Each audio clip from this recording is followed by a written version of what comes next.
সকালে একটু বুদ্ধি আর টেকনিক খাটিয়ে কম সময়ে আমি যেভাবে সংসারের কাজগুলো টাইমের মধ্যে শেষ করি।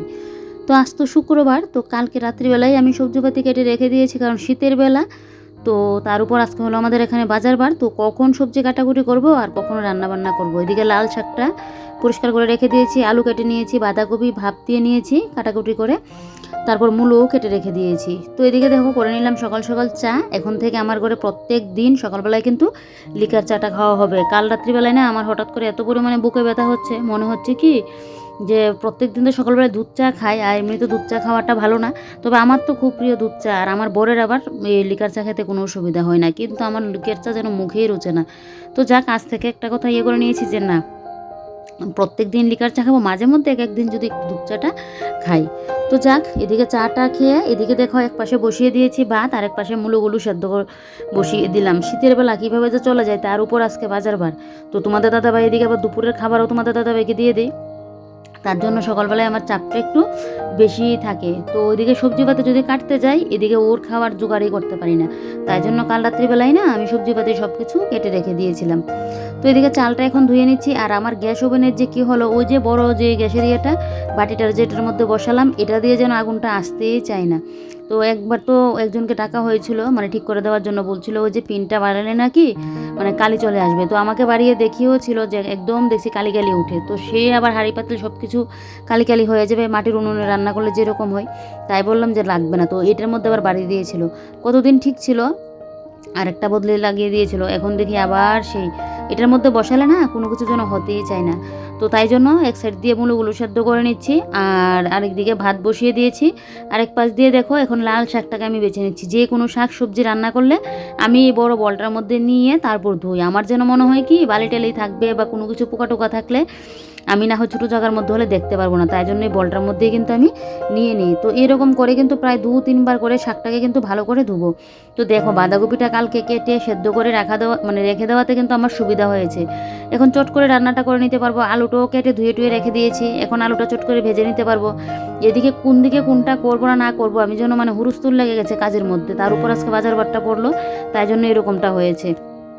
এই মাসের আর মাত্র 2টা বিয়ের ডেট আছে, একটা কালকে আর একটা মনে হয় পরশু দিনকে, সোমবার দিন মনে হয় লাস্ট। অগ্রহণ মাস তো মঙ্গলবার দিনকে শেষ, বুধবার দিন থেকে শুরু হয়ে যাবে আবার পৌষ মাস, মানে আমাদের অফ সিজন। তো যাক, এদিকে দেখো শাকটা কেটে নিচ্ছি, আর ইন্ডাকশানে বসিয়েছি ডাল সেদ্ধটা। আজকে যে কত কিছু সেদ্ধ করতে হচ্ছে, দেখো কালকে বাঁধাকপিটা সেদ্ধ করে রাখলাম, এখন এদিকে আমি ইয়েটা সেদ্ধ করছি, মূলগুলো সেদ্ধ করছি, এদিকে ডাল সেদ্ধ করছি, এদিকে বেগুন ভাজলাম, বেগুন ভাজতে বসিয়েছি লাল শাকের জন্য। তারপর লাল শাক রান্না করব, তারপর বাঁধাকপির শাক হবে, মুলো চচ্চড়ি হবে, মানে মুলো দিয়ে যে ডালের বটিটা এটা হবে। আজকে একদম 3 বেলা রান্নাটা একসাথে করে নেব। ওই যে রাত্রিবেলায় কোনো কিছু করার ইচ্ছে হয় না, তবে শীতের দিনে দেখবে রাত্রিবেলায় গরম গরম কোনো কিছু একটা করলে বেশ ভালো লাগে যেন খেতে। তো এদিকে দেখো তোমাদের দাদাভাই আবার এদিকে কয়েকটা জিনিস নিয়ে আসলো, আমাদের পাড়ার দোকান থেকে কয়েকটা নিয়ে আসলো, আবার কালকেরও ছিল। তো এগুলো আমার আর রাখা হয়নি, তবে এগুলো রাখবো আর তোমাদের সাথেও শেয়ার করবো কী কী আনা হয়েছে। তো এদিকে ফার্স্টেই তো বের করে নিয়েছি নুনের প্যাকেট।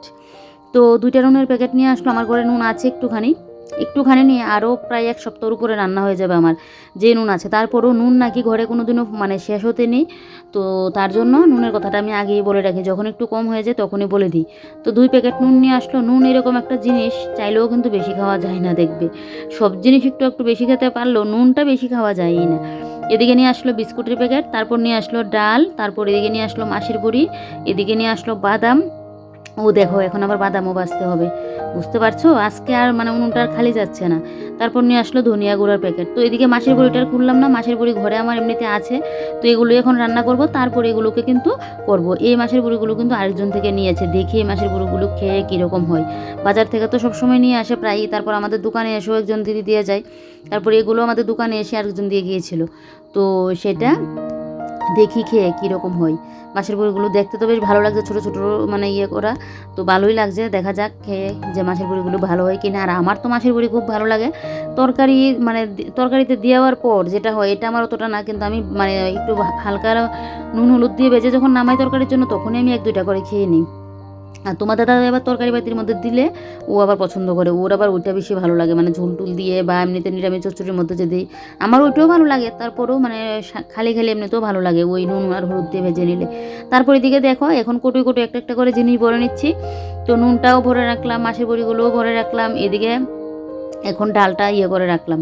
তো ডাল তো সেদ্ধ বসিয়ে দিয়েছিলাম, দেখলেই মুলোর বটিটা যে করবো। শীতকালেই যা খাবারের দিন, গরমকালে দেখবে অত কিছু আর খাওয়া যায় না, মানে জিভে সইলেও পেটের জন্য সয় না, আর শীতকালে সব কিছুই পেটে সয়। তো যাক, এদিকে এই বিস্কিটটাও নিয়ে নিলাম। এবারে এখন ধনিয়া গুঁড়োটা নিয়ে নেবো। ধনিয়া গুঁড়ো আমার কোটোর মধ্যে বেশি একটা নেই, এখন তো বাঁধাকপি শাকের মধ্যেও লাগবে। আজকে বাঁধাকপির জন্য ওই যে লঙ্কা আর আদাটা আর বাটবো না, এমনিতে গ্রেটার দিয়ে একদম ভালো করে গ্রেট করে নেব, তাহলে হবে। আজকে আর শিন্নুরা ইচ্ছে হচ্ছে না বাটার জন্য।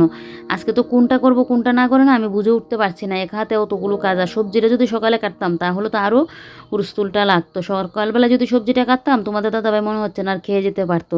আজকে কিন্তু সকাল সকালে উঠলাম, অন্য দিনের মতো লেট করে উঠলাম না, তারপরেও কাজগুলো আজকে মানে অনেকটাই। তো এদিকে দেখো এবার বাদামটাও বেজে নিচ্ছি। আর বাদাম তো একসাথে আনলে না আমি কি করি, মানে যখন আনবে একসাথে ভেজে নিই, তাহলে আমার রান্না করতে গেলে যে প্রত্যেক দিন মনে করো প্রত্যেক দিন তো আমাদের বাদাম তরকার পড়ে না রান্নার মধ্যে, যে রান্নাটার মধ্যে দিই যে আজকে দেবো আবার আজকে বাজবো, এরকম ভালো লাগে না। একসাথে ভেজে রেখে দিই, তাহলে যখন আমার মন চায় তখন আমি দিয়ে দিতে পারি।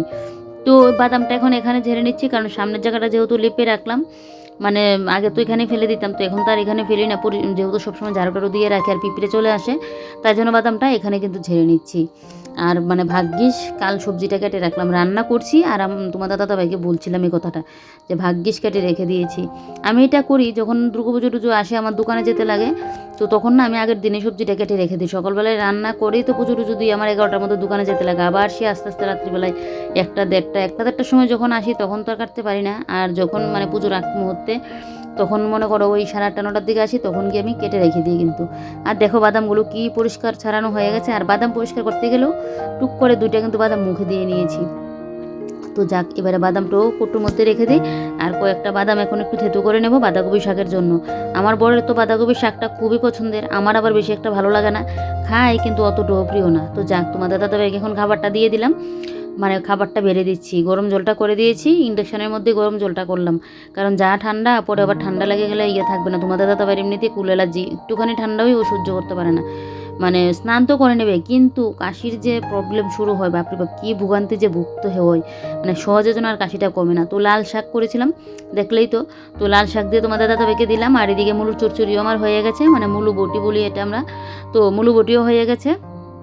এবারে আরেক পাশে কিন্তু বসিয়ে দিয়েছি বাঁধাকপির শাকটা।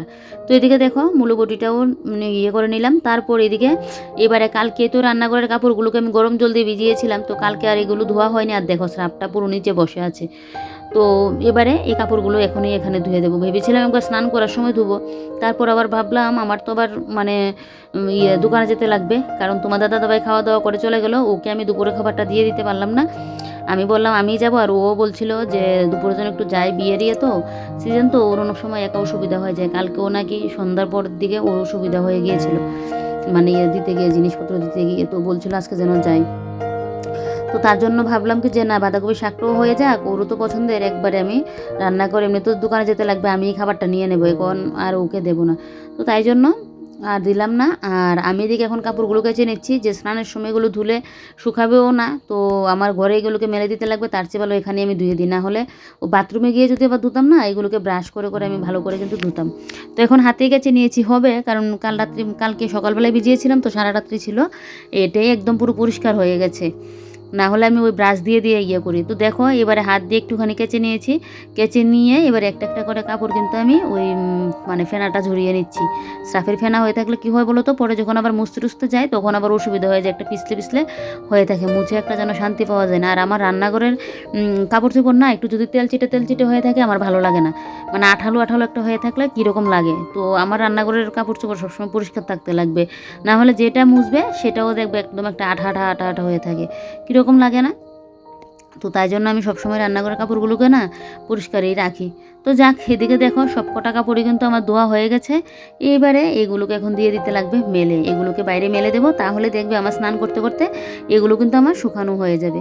তো এই যে কাপড়গুলোকে ধুয়ে মেলে দিয়ে এইবারে চলে আসলাম এই যে ফ্রিজটা মুছতে। প্রত্যেক দিন তো আমার একটু একটু ঘরের কাজ থাকে, আজকে তো অনেক কাজ, ওই যে এদিকে দোকানেও যেতে লাগবে, তো সে অনেক কাজ থাকলেও ওই যে বললাম একটুখানি বুদ্ধি আর টেকনিক করে কাজ করলে শীতের সকালেও কিন্তু টাইমের মধ্যে কাজ শেষ করা যায়। এটাই ওই যেরকম আমি সবজিটা কেটে রাখলাম, তাই জন্য রান্নাবান্নাটা ঝটপট হয়ে গেল। যেরকম বলতে পারো আমি বাদামটা যে করলাম, বাদামটা একসাথে ভেজে নিয়েছি, তাহলে প্রত্যেক দিন রান্না করতে গেলে আমার সুবিধা হবে, কোনো ঝামেলা হবে না, তাহলে আমার সময়টাও কম লাগলো। একসাথে ভেজে নিয়েছি। তারপর ওই যে ইয়েগুলো, এই নুনের প্যাকেটগুলো যে রাখলাম দেখলেই, ওটা মনে হয় তোমাদেরকে বলিনি, ও একটা পলিথিন দিয়ে মুড়িয়ে যদি নুনের প্যাকেটটা রাখো তাহলে দেখবে একটা ভিজে ভিজে ভাব যে হয় নুনের প্যাকেটের, ওইটা আর হবে না। তো এরকম কিছু টিপস ফলো করে কাজ করলে না দেখবে কাজগুলো সহজ হয়ে যায়। আর এদিকে দেখো বাঁধাকপি কিন্তু আমার মোটামুটি হয়েই গেছে। এবারে ঘিটা দিয়ে দিলাম। এবারে গরম মশলাটা একটুখানি দেবো, গরম মশলাটা দিয়েই কিন্তু আমি নামিয়ে নেব। বাঁধাকপি এরকম শুকনো শুকনো করেই খেতেই আমার বড় পছন্দ। রান্নাবান্না আমার শেষের দিকে। এখন বাঁধাকপি শাকটার মধ্যে একটুখানি ঘি দিয়ে দিলাম আর একটু গরম মশলা দিয়ে নামিয়ে নেব। আজকে সকালবেলায় রান্না করতে গিয়ে অনেকটা ঝামেলা লেগে গেছে। কাল রাত্রিবেলায় কিন্তু দেখলে সবজিপাতি কেটে রেখে দিয়েছি, তারপরও সকালবেলায় ওই যে আলু ভাজলাম, তারপর বাদামগুলো ভাজলাম, তারপর শাকের জন্য বেগুন ভাজলাম, তারপর শাক রান্না করলাম। বাঁধাকপিটা তো কালকেই মানে ভাপ দিয়ে রেখে দিয়েছিলাম। তারপর ডাল সেদ্ধ করেছিলাম, মুলো সেদ্ধ করেছিলাম। এই করতে করতে আজকে হয়েছে। তবে আজকে একদম 3 বেলায় রান্নাটা করে নিয়েছি। তবে তোমাদের দাদাভাইকে খাবারটা দিতে পারিনি। তো আজকে যেহেতু বাজার বার, তো আমি ভাবলাম কি যে না আমিই যাব। তো দুপুরবেলায় আমি খাবারটা নিয়ে যাব, তার উপর আছে পুজো। তো এখনও আমার খাওয়া দাওয়া হয়নি, আগে করিনি। আর কাজগুলো যে এক নাগারে করছি, এত পরিমাণে আমার মানে গরম লাগছে বলে বোঝাতে পারবো না। তো রান্নাঘরের কাপড়গুলো ভেবেছিলাম একটু ব্রাশ দিয়ে পরে আমি স্নানের আগে ধুয়ে দেবো, কিন্তু এখন আমার আর সময় মানে নেই, কারণ পরে যদি করি আবার আমি এদিকে যাব বাজারে, তো কখন করব, তাই জন্য এগুলো এখনই ধুয়ে দিয়েছি। তো এখন বাঁধাকপি শাকটা নামিয়ে গ্যাস ট্যাস মুছে পরিষ্কার করে তারপর গিয়ে আমি খাওয়া দাওয়াটা করবো, তারপর না হয় কড়াটা মাজতে করবো। সকালবেলায় একবার কতগুলো বাসন ধুয়েছি, জল ঝরলো, এগুলো রাখলাম, আবারও বাসন পড়েছে। প্রেশার কুকার করা একসাথে পড়লে দেখবে কতগুলো হয়ে যায়। এই ডিমের ভুষাগুলো গাছের গোড়ায় দেবো। আর এই যে দেখো প্ল্যান্টটা কি ভালো লাগছে না, মানি প্ল্যান্টটা 3টা ঢাল মানি প্ল্যান্টের জলের মধ্যে রাখলাম। দেখি মাটিরটা গ্রো তাড়াতাড়ি করে না জলেরটা। তবে বাইরে রাখতে পারলে খুব ভালো তাড়াতাড়ি গ্রো হয়।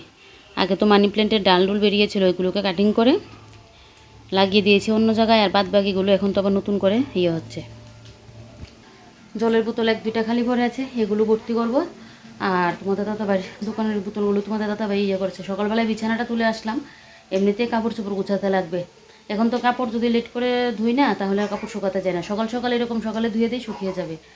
আর আমি তো শেষবেলায় ধুই স্নান করতে গিয়ে, তারপরে এসে একবার স্নানের কাপড়টা শুধু ধুয়ে দিই, তাই জন্য শুকায়নি। তো এখন শুকিয়ে গেছে, শুধু তোমাদের দাদাভাই প্যান্টটা রইল। তো এগুলো আবার ঘরে গিয়ে গুছাতে লাগবে। তো এখন বাঁধাকপি তো হয়ে গেল, একটুখানি গরম মশলাটা দিয়েই চলো নামিয়ে নিই। আজকে বেশি বক করতে পারবো না। আর এদিকে আবার পুজো টুজো দিয়ে যেতেও লাগবে, এই 1টা-1:30টার মধ্যে যাবো। না হলে তো আস্তে ধীরে আমি আমার মতো করে কাজগুলো করি। তো যাবো যেহেতু দোকানে, তো আমার তো সেইভাবে কাজগুলো করতে লাগবে। চলো হ্যাঁ।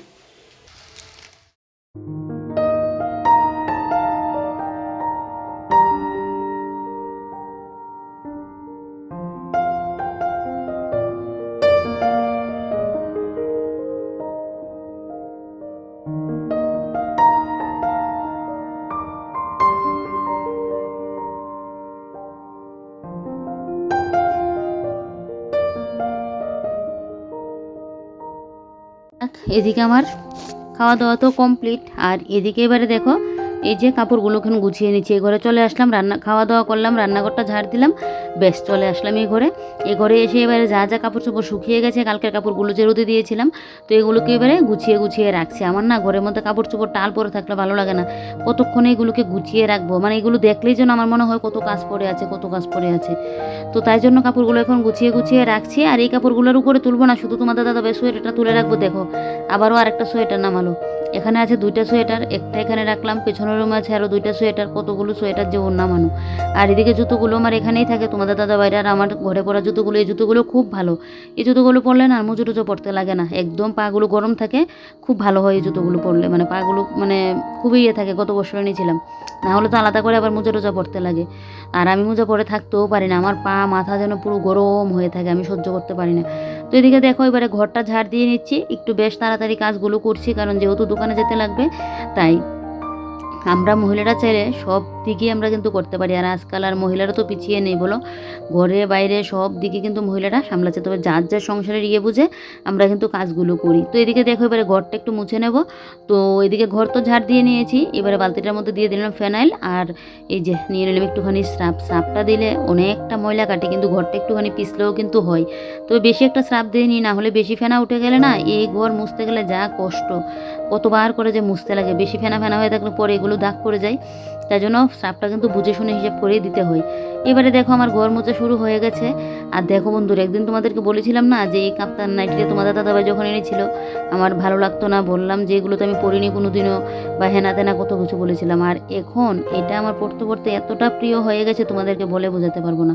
একে তো আমার হলুদ কালার হলো ফেভারিট কালার, আর সাইডের যে পমপমগুলো দেওয়া হাতার মধ্যে সাইড দিয়ে, মানে এতটা ভালো লাগে তোমাদেরকে বলে বোঝাতে পারবো না, এতটা প্রিয়। আমি এখন ভাবছি কি এরকম কাফতান, মানে এরকমেরই মানে একটা নাইটি আনবো, মানে হলুদ কালার না অন্য কালার হোক, কিন্তু সাইডগুলো দিয়ে আমার এরকম থাকতে লাগবে। এতটা ভালো লাগে আমার এই নাইটিটা, তোমাদেরকে বলে বোঝাতে পারবো না, খুবই পছন্দের মানে হয়ে গেছে। প্রায় জিনিসই এরকম দেখবো আমাদের হয়ে থাকে। বিয়ের আগে যে জিনিসটা খেতে একদমই পছন্দ করতাম না, আর দেখবে এখন যেন সেটাই মানে পছন্দ হয়ে উঠেছে, সেটাই ভালো লাগে খেতে। আর বিয়ের আগে যে জিনিসটা দেখবো, একটা জিনিস বলি না এটা খাবো না, এটা করতাম না, এখন ওই যে ফেলার বয়ে যে না ফেলে দেবো, ফেলার চেয়ে না খেয়ে নিই, এরকমটা করি, যার যার সংসারের করে। তো যাক, এদিকে এবারে ঘরটা মুছে নিচ্ছি, পেছনের রুমটা তো আমার মোছা হয়ে গেছে। এবারে দেখো আমি এখন সামনের রুমটা মুছে নিচ্ছি, চারিদিকে পাখাটা চালিয়ে রাখলাম যাতে আমার ঘরটা তাড়াতাড়ি শুকিয়ে যায়। তোমরা তো জানোই আমার ঘর দোর মুছলে আবার যদি মানে হয় আমার ভালো লাগে না, মানে সাথে সাথে শুকাতে লাগবে। আর এখন তো শীতকাল, তার জন্য যেন আর ঘর তোর শুকাতে চাই না। তবে শুকনো শুকনো করেই মুছছি, একদম ভিজে চুপচুপে করে যে মোছা ওইটা কিন্তু করছি না, শুকনো শুকনো করেই কিন্তু ঘরটা মুছছি। ওই সাইডের ফাঁকাটাও কিন্তু চালিয়ে দেবো, দুই সাইডের পাখা চালিয়ে দিয়ে রাখলে না তাহলে দেখবে ঘরটা কিন্তু খুব তাড়াতাড়ি শুকিয়ে যাবে। বাইরে তেমন একটা আজকে কাজ নেই বাইরে, এখন সামনের জায়গাটা ঝাড় তো দিয়ে নিয়েছি, আর ফুল গাছের সাইডটাও ঝাড় দিতে লাগবে না, দেখেছি পাতা টাতা নেই, তো তাই জন্য ঝাড়টা দিতে লাগবে না। তো এদিকে আমার ঘর তো দেখো পুরোপুরি একদম মোছা হয়ে গেছে। এবারে বারান্দাটা মুছে নিলেই বেশ, তাহলে আমার ঘর মোছার কাজ কমপ্লিট, ঘর তোর গুছানো কমপ্লিট। যাক, রান্নাবান্না বলো, ঘর তোর গুছানো বলো, সব কিছু কমপ্লিট। এবারে যাবো বাথরুম পরিষ্কার করতে। তো এই যে দেখো এবারে চলে আসলাম বাথরুমটা পরিষ্কার করতে। বাথরুম যে ডিপ ক্লিন করা, ওই যে ব্লিচিং পাউডার স্রাপ টাপ দিয়ে মুছে ওইটা করতে পারবো না, ওইটা করতাম, কিন্তু যেহেতু দোকানে যাবো তাই তো এমনিতে পুরো পরিষ্কার করে নিচ্ছি। যেহেতু আমার বাথরুমটা আলাদা করে করা, ওই যে জুতোর সামনে দেখবো অনেক সময় বালি তো থাকে, বা কোনো কোনো সময় ভুলেও জুতো পরে চলে যায়, তো সেই বালি একদম কি অবস্থা। আর জলটা তো আমার পাস হয় না, ওই সাইডটা দিয়ে না জলটা গিয়ে জমা হয়ে থাকে, তার জন্য আমার আরও অসুবিধা। এই সাইডটা এত পরিমাণে পিছলা হয়ে থাকে, মানে কি বলবো, মানে পরে যাবার তো ভয়ে আছে। আমি তো ওই সাইড দিয়ে ভয়ে যাই না, এই সাইড দিয়ে আমি স্নানটা করি, ওই সাইডে যাই না। এখন যে মানে পরিষ্কারটা করছি, এত মানে জলটা জমে থাকে, যেতে চাই না। তো এটাকে ঝাড়ু দিয়ে তারপর জলটাকে আমার করতে লাগে। তো যাক, দেখো বাথরুমটা কিন্তু ক্লিন করে নিয়েছি, মানে পুরোপুরি ডিপ ক্লিন হয়নি, তবে নিচের জায়গাটা ভালো করে পরিষ্কার করে নিয়েছি। আর ওই যে একটা বললাম ব্লিচিং পাউডারটা দিয়ে ঘষে যে পরিষ্কার করে, এটা করতে পারবো না, দোকানে না গেলে অবশ্যই করতাম। তো যাক চলো, এদিকে বাথরুম তো পরিষ্কার হয়ে গেছে, এবারে চলো আমি স্নানে যাই। আর এদিকে টুক করে স্নান করেও চলে আসলাম, এসে ঠাকুরের বাসন কুসন ধুলাম, ঠাকুরের জায়গাটা মুছে এবারে আমি এখন কিন্তু পুজোটাও দিয়ে নিচ্ছি। আর চুলটা যেহেতু মানে ভিজালাম, তাই জন্য এই টাওয়ালটা দিয়ে করে রাখলাম। টাওয়াল না, এগুলোকে কি হেয়ার ক্যাপ বলে আমি জানি না ঠিকঠাক। তো এগুলো দিয়ে চুলটা এখন মুড়িয়ে রাখলাম, তাহলে জলটা ঝরে যায়, এগুলো খুব ভালো, খুব কাজের। তো এদিকে দেখো এবারে ওই যে বললাম দোকানে যাব, তার জন্য ওই যে ড্রেস বের করে নিলাম। এদিকে টুক করে রেডি সেডি হয়ে এই যে দেখো তোমাদের দাদাবার জন্য খাবারও নিয়ে নিলাম। এবারে বেরিয়ে পড়লাম, চলে আসলাম আমাদের বাড়ির সামনেই তো স্ট্যান্ড, তো চলে আসলাম। দেখো নীল আকাশটা দেখতে কি ভালো লাগছে না। আর টোটোর জন্য এখন দাঁড়িয়ে আছি, যে টোটোটা আসলেই আমি টুক করে এখন উঠে যাব। আর আমি দুপুরে খাবার আমার জন্য নিলাম না, আমি তো চলেই আসবো, এসেই খাবার। আমি তো খেলামই কতটুকু আগে, তো এখন আর মানে করে লাভ নেই, তাই। তো যাক, ওই যে দেখো ওই দাদা, এদিকে ওই দাদাকে হাত দেখালাম, তো উনি যাবে। তো এদিকে দেখো টোটোতে আমি উঠেও কিন্তু পড়েছি। আর শীতের রোদটা গায়ে লাগাতে যে কী ভালো লাগে বলে বোঝাতে পারবো না, বেশ কিন্তু ভালো লাগে এই শীতের রোদটা। যাই হোক, চলো আজকের ব্লগটা এখানেই শেষ করি। তোমরা সবাই ভালো থেকো, সুস্থ থেকো, সাবধানে থেকো। ভিডিওটা ভালো লাগলে লাইক কমেন্ট